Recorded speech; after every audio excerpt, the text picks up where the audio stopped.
Hey photographer, Jessica Whitaker here, and I'm going to be walking you through my film camera collection. I've taught film for beginner photographers here on YouTube. If you're interested in learning how to shoot on film, the basics from loading the camera to getting the film developed and posted onto your portfolio or on Instagram, I'll have that playlist linked in the iCard as well as down below. Before we hop into this video, I do want to thank our sponsor, Skillshare. Skillshare is an online learning platform with thousands of classes in business, freelance, design, videography, film. A class that I love in particular and something that I've shared before is Bookkeeping for Freelancers by Emily Simcox. It's a multiple part series on the basics of bookkeeping. To get access to these classes that you wouldn't otherwise be learning, it's extremely affordable. So an annual subscription to Skillshare is less than $10 a month. But good news for you, if you are one of my subscribers, Skillshare is actually offering the first 500 subscribers who click the link in the description box below 2 months of free access to the premium membership. With that being said, check it out in the description box below and let's get into the video. Let's start with the first film camera that I learned to shoot on. This is the Minolta X370. I have several behind the scenes videos on this. I originally got the Minolta from my mom. A huge reason why I like this and I suggest it to those who are just starting out in film photography, you've never picked up a film camera before, it's something that's very intimidating to you as it was for me. There's actually an automated light meter inside. A big reason why a lot of photographers, at least the ones that I've taught, have avoided learning film is because they don't feel so confident in all of the manual settings. They're still relying on their screen of the digital camera to show them what shutter speed to set their camera on, which is understandable and that's not a fault, but that's the reason why a lot of photographers are nervous to switch over because they feel like they just don't have the settings memorized. With this camera, you actually are told when you look through the viewfinder what shutter speed to set your camera at. You're only really having to worry. And this is a very, very basic way I'm explaining it. So for those who have been shooting film for like 30 plus years, you might cringe, but I teach to beginners. I want to break this down in the easiest way possible. You're really only having to worry about 30 things when you're shooting on film. The ISO, which is already picked out for you depending on the film that you purchase, like the film stock, the aperture, and then the shutter speed. So when you take away having to worry about the ISO and the shutter speed, because this camera has an automated light meter which tells you, all you have to worry about is the aperture, which makes this camera a very low barrier to entry camera for those who are starting out on film. So I cannot recommend this enough. I'll have this and any of the other cameras linked down below.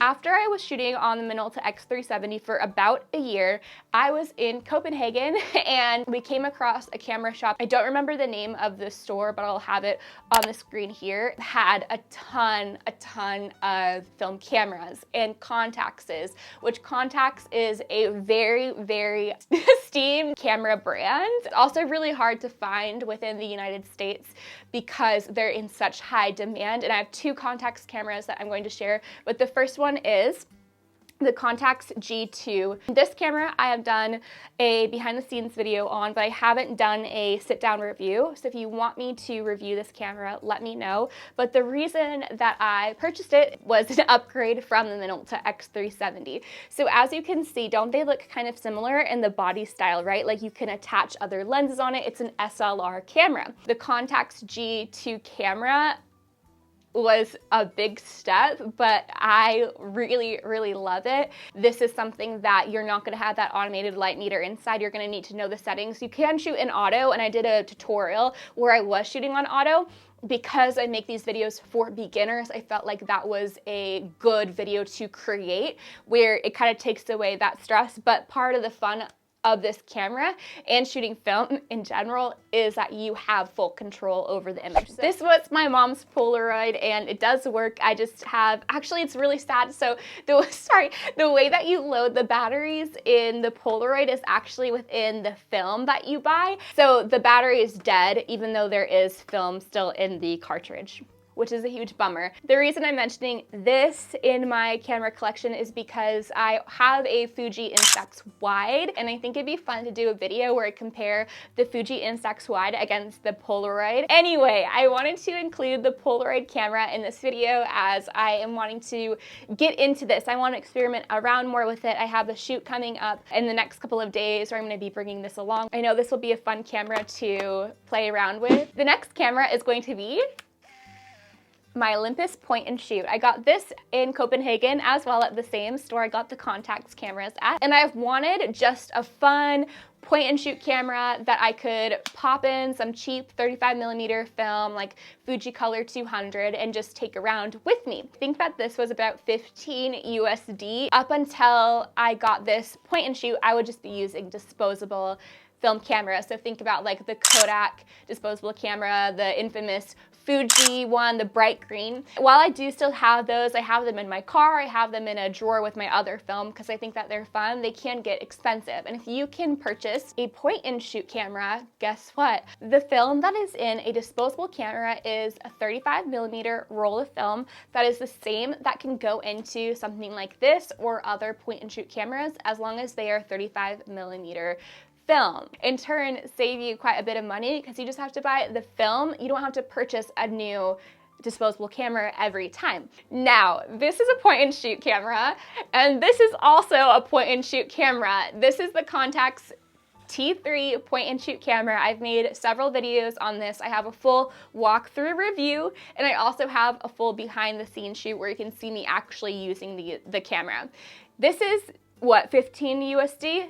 This is 1,000 USD, so there's quite a significant difference price point wise and quality wise. Because I have two videos already on this camera, I'm not going to go so in depth on why I love it, the cons of it, the price point. You can check that out in the other video, and I really encourage you to do so. What I reach for and what I always have in my bag across Europe, Asia, Australia, everywhere I go, I bring this, I use it, I love it. But it doesn't mean that you can't just go and buy a $15, a $30 point and shoot camera and get something to the similar effect and similar experience. Now I have one more I want to share with you. This Canon camera. Okay, this has an interesting story to it. This is also my mom's camera. Have only used this once, and the film got destroyed by somebody at Walgreens. So this was before I knew anything about film. I had photos, oh my gosh, this is so sad. I had like my graduation photos when I graduated college. My grandparents came down, we did family photos on this.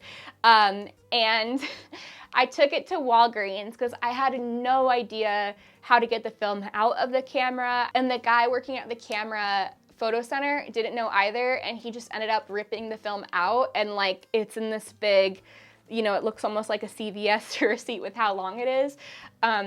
So I never got to see the final result of the photos, which is so sad. Like really sad, especially when it's those kind of memories. But I discovered this camera, I rediscovered it when I was sorting through my stuff for this office space, which I have an office space now in Seattle. I live in Seattle, for those who don't know, at least right now. I think it'd be fun to use, fun to try out, and I think it's something that it could be very relatable and appealing because maybe you have something in your closet or in your garage that is similar. It's kind of like a wacky film camera. Then me creating a tutorial on this might help you out, encourage you, and inspire you to go out and to shoot it and use it. All right, that is my film camera collection video. Be sure to check out the description box below for my Film Made Easy playlist. And if you are looking for a photography community to join and to ask questions, whether it's about digital or film photography, maybe it's regarding your photography business, a sticky client situation that you might be facing, I would really encourage you to join my free photography Facebook group called Build and Bloom. That will be linked in the description box below, as well as a link to my Instagram where I share daily tips and tools, resources for you and your business. I'm here on YouTube teaching for you and your business every single week. So if you want to be the first to know when a new tutorial for your business comes out, be sure to hit subscribe. And if you love what you see here on YouTube, you might just love my online photography workshops. I teach you from A to Z how to build up that business in your own backyard or anywhere in the world. If you're somebody who wants to do destination weddings and elopements, I mean, I just got back from Australia where I was able to photograph and work with some amazing people. You want to learn that roadmap and that strategy to building a sustainable photography business wherever in the world you're at, you might just love my workshop. So I'll have a link to that down below, or you can just head directly to jessicawhitaker.co/workshop. You can read the testimonials and reviews of other photographers, and you can also see the lesson plans, so everything that is included and everything that is not included within the workshop to see if it might be a good fit for you. I believe in you and your business, and I'll see you in the next video. Bye.